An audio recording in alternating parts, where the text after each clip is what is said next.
Hello friends. हमने present tense सीख लिया है। मीन्स जो सेंटेंस प्रेजेंट टेंस में आएंगे उनका ट्रांसलेशन हमने सीख लिया है। बट हमने सिर्फ सिंपल सेंटेंस मीन्स डिक्लरेटिव सेंटेंस को सीखा है। लाइक जैसे मैंने कहा कि मैं जाता हूँ, इस टाइप के सेंटेंस को हमने ट्रांसलेट करना सीखा है। या फिर जैसे वह बाजार जा रहा है। मीन्स ये सेंटेंसेस जो है ये तो सिंपल सेंटेंस कहते हैं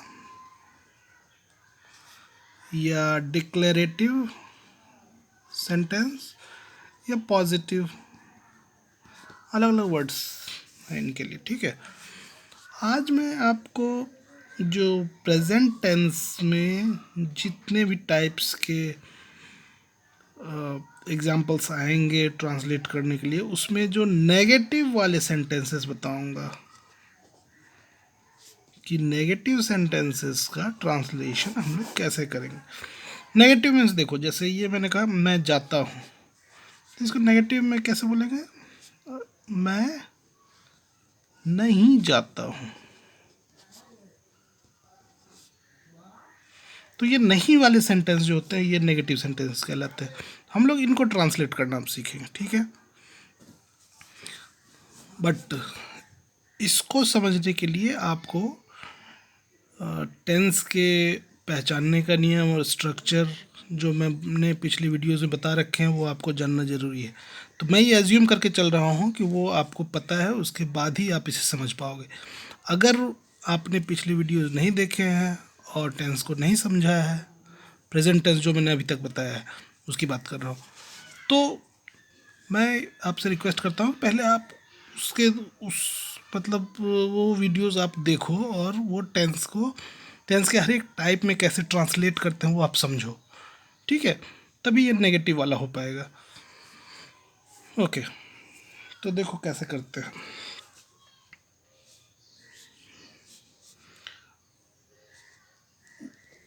जैसे मेरे पास प्रेजेंट एक सिंपल प्रेजेंट टेंस, मैं इसका सेंटेंस आपको बताता हूँ। डायरेक्ट मैं इंग्लिश वाले सेंटेंस ही बता रहा हूँ। जैसे आई गो टू मार्केट, क्या कहना चाह रहा है कि मैं बाजार जाता हूँ। ठीक है, अब सपोज मुझे ट्रांसलेट करना है इस सेंटेंस का, मैं बाजार नहीं जाता हूँ। तो इसको कैसे करेंगे? देखो फ्रेंड, बाकी जो टेंस के बाकी टाइप्स है वो उसके नेगेटिव सेंटेंस हम लोग आसानी से बना लेते हैं। बट ये प्रेजेंट सिंपल प्रेजेंट जो है इसमें थोड़ा सा डिफरेंट रूल है। एक नया वर्ड हम लोग यूज़ करते हैं नेगेटिव सेंटेंस बनाने के लिए, ये है डू या फिर डज। ठीक है,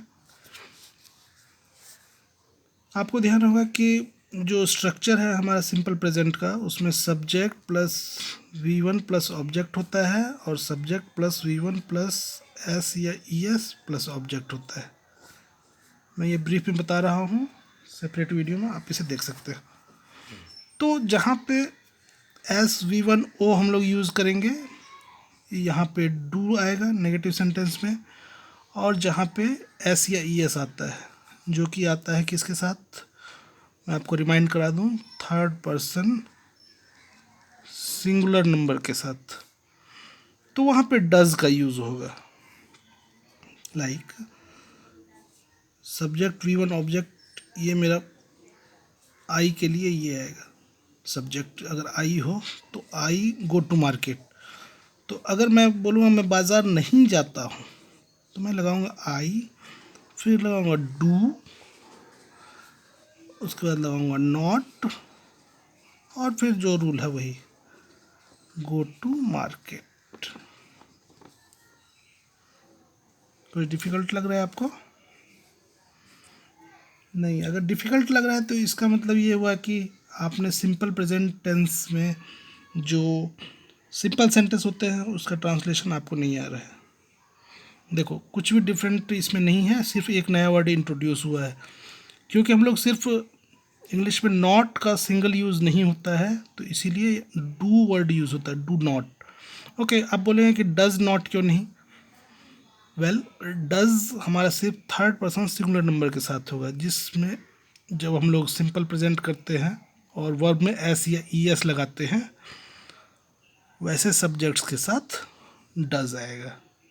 ठीक है, देखो, तो I do not go to market, मैं बाज़ार नहीं जाता हूँ।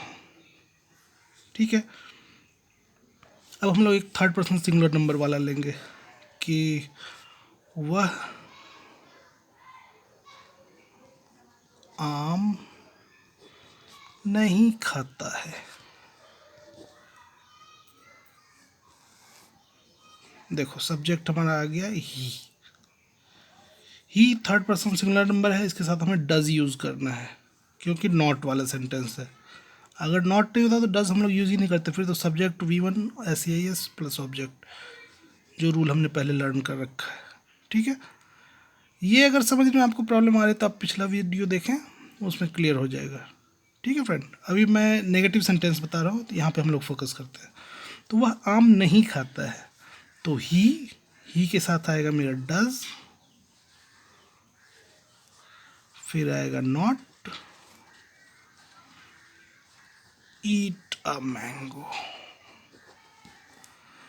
यहाँ पे ध्यान देने वाली बात यह है कि अगर मैं बोलूँ कि वह आम खाता है, देखो मैं कंपेयर करके बता रहा हूँ आपको, अगर मैं बोलूँ वह आम खाता है तो इसका हम लोग ट्रांसलेट कैसे करते थे?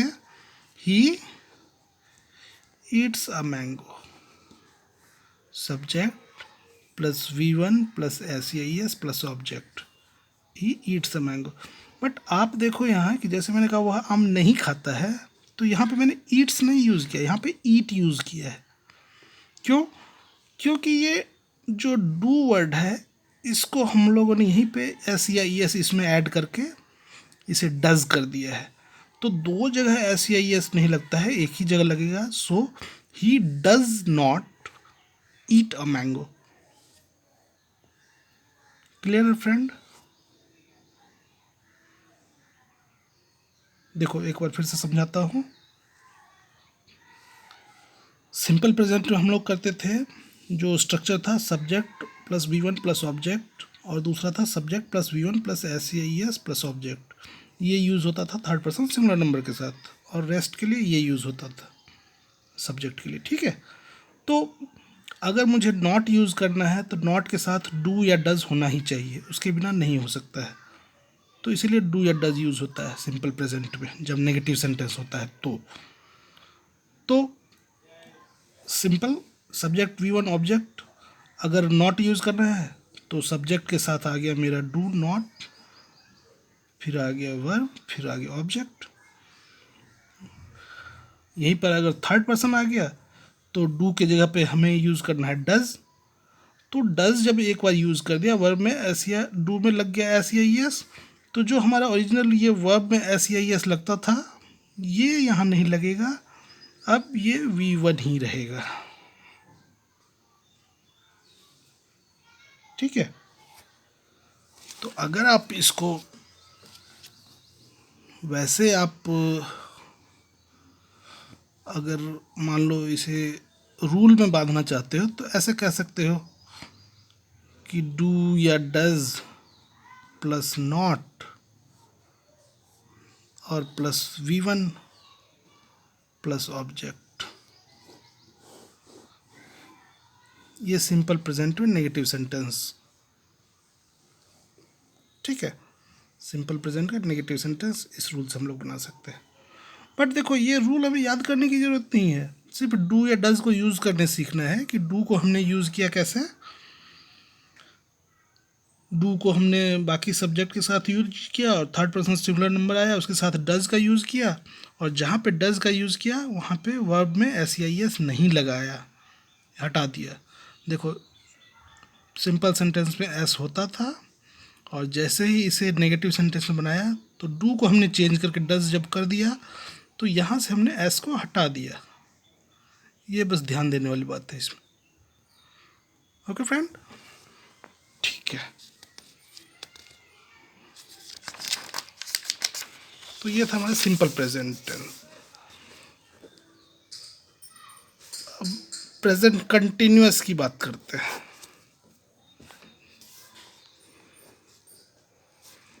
आई एम गोइंग टू मार्केट।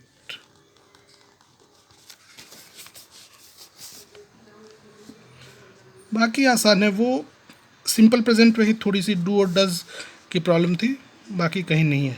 जैसे देखो I am going to market, तो ये कहना चाह रहा है मैं बाज़ार जा रहा हूँ। अब अगर मुझे करना है कि मैं बाज़ार नहीं जा रहा हूँ,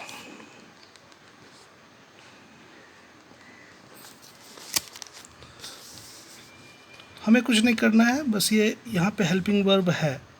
सिंपल प्रेजेंट में नहीं था इसलिए डू या डज का यूज़ होता था। यहाँ पे मेरे पास ऑलरेडी एम है, तो सीधा सीधा हम लोग इसके बाद एम के बाद नॉट लगा देते हैं। I am not going to market, मैं बाज़ार नहीं जा रहा हूँ। ठीक है, वह बाज़ार जा रहा है, वह बाज़ार जा रहा है। ओके, बाज़ार को छोड़कर दूसरा सेंटेंस, वह आम खा रहा है। इसे हम लोग कहते थे he is eating a mango. ठीक है, और अगर मैं बोलूँ वह आम नहीं खा रहा है, तो कुछ नहीं करना है। हेल्पिंग वर्ब जो है हमारा इज़ जो है, इसके बाद सिर्फ नॉट लगा देना है। He is not eating a mango. देखिए कितना आसान है ये present continuous. Similarly present perfect, present perfect में हमने क्या किया, वह फल खा चुका है। He has eaten fruit.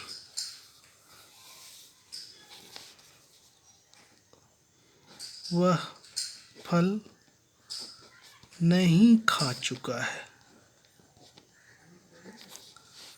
कुछ नहीं किया हमने, सिंपल ही हैज़, इसके बाद नॉट लगा दिया, ईटन फ्रूट। तो आप देखेंगे कि बस हेल्पिंग वर्ब के बाद नॉट आ जाता है हर एक केस में। सिर्फ सिंपल प्रेजेंट में सिंस हेल्पिंग वर्ब वहाँ नहीं होता है, सो हम लोग डू या डज का यूज़ करते हैं। ठीक है, बाकी देखो सारे आसान हैं। जैसा आपको बस वो स्ट्रक्चर याद होना चाहिए कि प्रेजेंट परफेक्ट हम लोग कैसे ट्रांसलेट करते हैं। बस उसमें हेल्पिंग वर्ब के बाद हमें बस नेगेटिव सेंटेंस में नॉट लगा देना है, प्रॉब्लम सॉल्व। ओके, एक और सेंटेंस लेंगे, मैं किताब पढ़ चुका हूँ। I have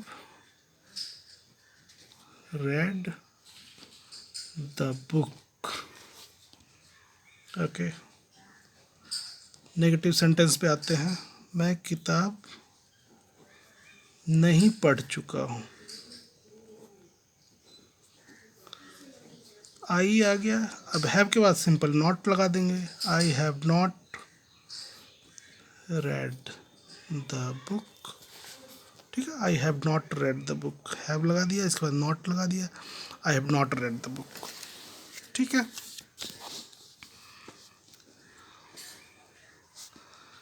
similarly present perfect continuous tense की बात करते हैं।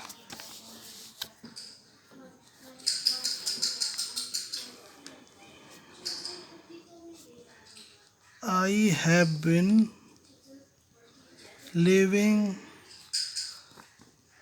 in this house for 5 years।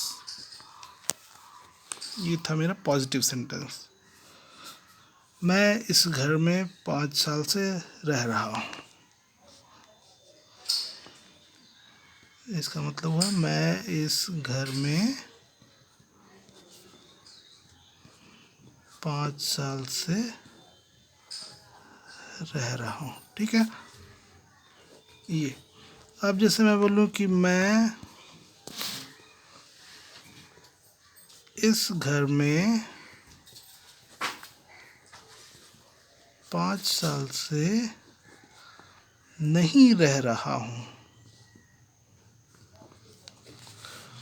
तो देखो कितनी आसानी से यहाँ पर आप देखेंगे। देखो मेरे पास हेल्पिंग वर्ब है हैव, तो कुछ नहीं करना है, बस इसके आगे नॉट लगा देना है। Simple. I have not been living in this house for 5 years।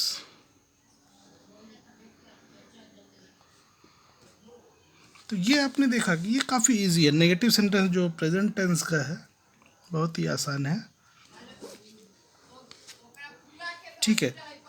ये जो अभी मैं सिर्फ प्रेजेंट के बारे में मैंने बताया है, प्रेजेंट का नेगेटिव सेंटेंसेस, तो ध्यान से इसे हम लोग स्टडी करेंगे। आपने देखा कि सिर्फ सिंपल प्रेजेंट में ये डू या डज का यूज़ होता है अदरवाइज, और ये डू डज के बाद नॉट आता है क्योंकि यहाँ मेरे पास हेल्पिंग वर्ब नहीं होता है इनफैक्ट। अदरवाइज प्रेजेंट कंटिन्यूअस देख लो। आई एम गोइंग, तो एम के आगे नॉट लग गया, हैज़ के आगे नॉट लग गया, हैव के आगे नॉट लग गया। ठीक है। हैज़ नॉट, हैव नॉट, यहाँ भी हैव नॉट। तो नेगेटिव सेंटेंस बनाना काफ़ी आसान होता है। इसको ध्यान से बस थोड़ा सा माइंड में सेट करेंगे, बस प्रॉब्लम सॉल्व है। ठीक है। तो ये प्रेजेंट टेंस का नेगेटिव सेंटेंस मैंने बनाना सिखाया है कि नेगेटिव सेंटेंसेस को ट्रांसलेट कैसे करेंगे। ठीक है फ्रेंड। अब इसके बाद फिर मैं बताऊंगा नेक्स्ट वीडियो में कि पास्ट टेंस में नेगेटिव सेंटेंसेस, फिर फ्यूचर टेंस में नेगेटिव सेंटेंसेस, उसके बाद फिर जो इंटरोगेटिव सेंटेंसेस होंगे उसको हम लोग ट्रांसलेट करना सीखेंगे। ठीक है। तो अगर आप ध्यान दोगे तो ये आसान ही है। नहीं, कहीं पे आपको प्रॉब्लम अगर आ रही है तो इसका मतलब पिछला वीडियो आपको फिर से देखने की ज़रूरत है। अगर या फिर आप डायरेक्ट इस वीडियो को देख रहे हो इसलिए प्रॉब्लम हो रही है। ठीक है। तो वो आपको नहीं करना है, या वो आप कर सकते हो, लेकिन जैसे प्रॉब्लम जहाँ आए वहीं पे आप स्टॉप हो जाओ और उसके पहले वाले वीडियो को देखो। हर एक वीडियो इसलिए मैंने अलग अलग बनाया है कि जिसमें आपको प्रॉब्लम हो आप उसी वाले को खोलो और उससे आपका प्रॉब्लम सॉल्व हो जाएगा। ठीक है। ओके। तो मैं आपको 2 होमवर्क दे रहा हूँ। वह पटना नहीं जा रहा है।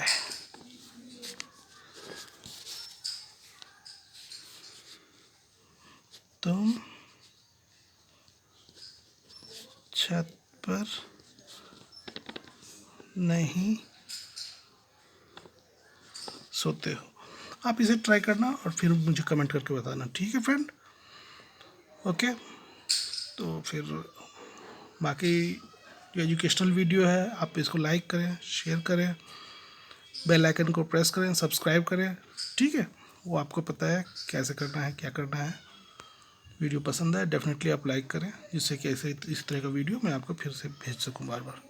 ठीक है। Till then take care and bye bye.